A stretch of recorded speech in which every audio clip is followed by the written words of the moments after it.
নমস্কাৰ দৰ্শকসকল, অসমৰ সৰ্বস্তৰৰ শ্ৰমিকৰ ন্যূনতম মাহিলী মজুৰি ২৬,০০০ টকা ধাৰ্য কৰা, কামৰ সময় ৮ ঘণ্টা অব্যাহত ৰখা, অংগনবাড়ী কৰ্মী, সহায়িকা, আশা কৰ্মী আৰু ৰন্ধন কৰ্মচাৰীক মাননিৰ সলনি মজুৰি দিয়া। আপোনালোক দৰ্শকসকল স্বাগতম জনাইছোঁ। প্ৰথমৰ পৰা শেষলৈকে চাই থাকক। এইটো হৈছে CITUৰ অফিচিয়েল পেজ আৰু CITUৰ অফিচিয়েল পেজত এইদৰে তেখেতসকলে এটা লিখিছে। এয়া দেখিছে আপোনালোকে 14 ডিচেম্বৰত গুৱাহাটীত শ্ৰমিক, কৃষক আৰু কৃষি শ্ৰমিকৰ মহাসমাৱেশ।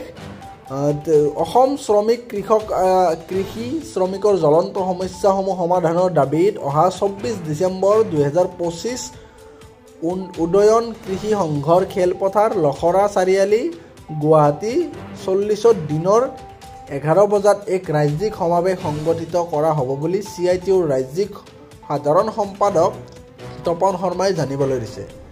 CITU অসম ৰাজ্যিক কৃষক সভা আৰু অসম ৰাজ্যিক কৃষি শ্ৰমিক ইউনিয়নে যৌথভাৱে এই মহাসমাৱেশৰ আহ্বান জনাইছে।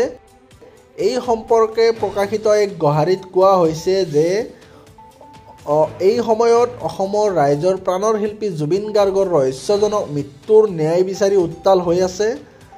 উল্লেখিত তিনিওটা সংগঠনে এই দাবীৰ সমৰ্থনত প্ৰচাৰ চলাই আছে। অসমত বিজেপিৰ মিত্ৰজোঁট চৰকাৰৰ 2টা কাৰ্যকাল প্ৰায় সমাপ্ত হ'বৰ হৈছে। কেন্দ্ৰতো বিজেপি চৰকাৰ চলি আছে। বিজেপি চৰকাৰৰ শাসনকালত সাধাৰণ মানুহ, বিশেষকৈ শ্ৰমিক, কৃষক, কৃষি শ্ৰমিক, ছাত্ৰ, যুৱ, মহিলা, জনজাতি, সংখ্যালঘু দলিতসকলে চৰম বাঞ্ছনাৰ সন্মুখীন হৈছে। বিজেপি চৰকাৰ চৰিত্ৰগতভাৱে ধনী শ্ৰেণীৰ স্বাৰ্থ ৰক্ষাকাৰী হোৱাৰ সমান্তৰালকৈ সংখ্যালঘু, জনজাতি আৰু দলিত বিৰোধী। খোদ চৰকাৰী তথ্যৰ পৰাই প্ৰমাণিত হৈছে যে বিগত সময়ছোৱাত পুষ্টি, স্বাস্থ্য, শিক্ষা, নিযুক্তিকে ধৰি মানৱ সম্পদ উন্নয়নৰ সূচাংকত ভাৰত বিশ্বত ক্ৰমান্বয়ে পিছুৱাই গৈ আছে। একে সময়তে অসমো ভাৰতীয় সূচাংকত দেশৰ ভিতৰতে শেষৰ ফালে আছে। দেশৰ সমস্ত সম্পদ কেন্দ্ৰীভূত হৈছে মুষ্টিমেয় কেইটামান পুঁজিপতিৰ হাতত। প্ৰধানমন্ত্ৰী নৰেন্দ্ৰ মোদীৰ ঘনিষ্ঠ বনিয়া আদানী, আম্বানী বিশ্বৰ শীৰ্ষ ধনী ব্যক্তিৰ তালিকাত অন্তৰ্ভুক্ত হৈছে। মুষ্টিমেয় এনে কেইটামান পৰিয়ালৰ হাতত অৰ্থনৈতিক ব্যৱসায়িক প্ৰক্ৰিয়াৰে সম্পদ গোট খোৱা বুলি বিশ্বৰ অৰ্থনীতিৰ বিশেষজ্ঞসকলে তথ্যসহ প্ৰমাণ দাঙি ধৰিছে। কেন্দ্ৰ আৰু ৰাজ্য চৰকাৰ উভয় চৰকাৰে বৰ্তমান বৃহৎ কৰ্পৰেটৰ মুঠিত আবদ্ধ হৈ পৰিছে। তেওঁলোকৰ নিৰ্দেশত চৰকাৰে পূৰ্ব শ্ৰম নীতি, পেঞ্চন নীতি, কৃষি নীতি, শুল্ক নীতি, শিক্ষা নীতি, স্বাস্থ্য নীতিৰ ব্যাপক পৰিৱৰ্তন ঘটাইছে আৰু 4 শ্ৰম সংহিতা, নতুন পেঞ্চন নীতি, নতুন কৃষি নীতি, নতুন শিক্ষা নীতি, স্বাস্থ্য নীতি প্ৰৱৰ্তন কৰিছে। ৰাজহুৱা খণ্ডৰ দ্ৰুত ব্যক্তিগতকৰণৰ বাবে ৰাষ্ট্ৰীয় মুদ্ৰাকৰণ পাইপলাইন কাৰ্যকৰী কৰিছে। আঁচনিভুক্ত কৰ্মচাৰীসকল ন্যায্য মজুৰিৰ পৰা বঞ্চিত কৰাৰ প্ৰতিবাদত ৰাজপথত আন্দোলনত নামিবলগীয়া হৈছে। বহু সংগ্ৰাম আৰু ত্যাগৰ বিনিময়ত অৰ্জন কৰা 8 ঘণ্টা কামৰ সময় এতিয়া 12ৰ পৰা 14 ঘণ্টালৈ সম্প্ৰসাৰিত হৈছে। ঢাক ঢোল বজাই ৰাজ্য চৰকাৰে ধানৰ MSP ঘোষণা কৰি আহিছে যদিও জটিল সংগ্ৰহ প্ৰক্ৰিয়া আৰু পলমকৈ ঘোষণা কৰাৰ ফলত MSPৰ পৰা সাধাৰণ কৃষক লাভৱান হোৱা নাই। চৰকাৰৰ কৃষি নীতিৰ পৰা, বিশেষকৈ MSPৰ পৰা অধিকাৰীসকল বঞ্চিত হৈ আহিছে। একেদৰে শ্ৰম নীতিত কৃষি শ্ৰমিকসকলে স্থান লাভ কৰা নাই। স্থায়ী নিযুক্তি বন্ধ কৰি ঠিকাভিত্তিক নিযুক্তিৰে যুৱ সমাজক অন্ধকাৰৰ ভৱিষ্যতলৈ ঠেলি দিয়া হৈছে। নতুন শিক্ষানীতিয়ে শিক্ষা ব্যয়বহুল কৰি তোলাৰ লগতে শিক্ষাক সাৰ্বজনীন মূল্যবোধৰ পৰা বিচ্ছিন্ন কৰা হৈছে। মনুস্মৃতিৰ পৃষ্ঠপোষকতাই সমাজত নাৰীৰ মৰ্যাদা পুনৰ অৱনমিত হোৱাৰ আশংকা সৃষ্টি কৰিছে। অসমৰ খাৰুৱা তেল, কয়লা, জনজাতি অধ্যুষিত আৰু স্বায়ত্তশাসিত অঞ্চলত সন্ধান পোৱা বহুমূলীয়া খনিজ ভাণ্ডাৰ কৰ্পৰেটৰ হাতত তুলি দিবলৈ উঠি পৰি লাগিছে। বিমানবন্দৰ, চাহ বাগান পৰ্যন্ত চৰকাৰৰ বন্ধু উদ্যোগীৰ হাতত তুলি দিয়া হৈছে।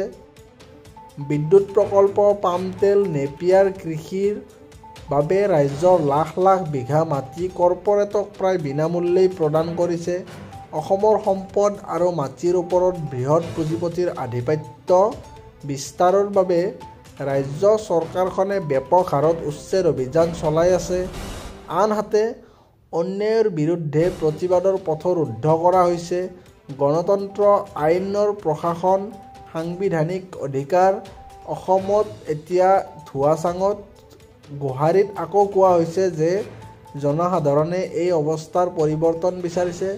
দেশৰ শ্ৰমিক, কৃষক, কৃষি শ্ৰমিকসকলে ইতিমধ্যে ধাৰাবাহিক দেশজোৰা আন্দোলনত নামিছে।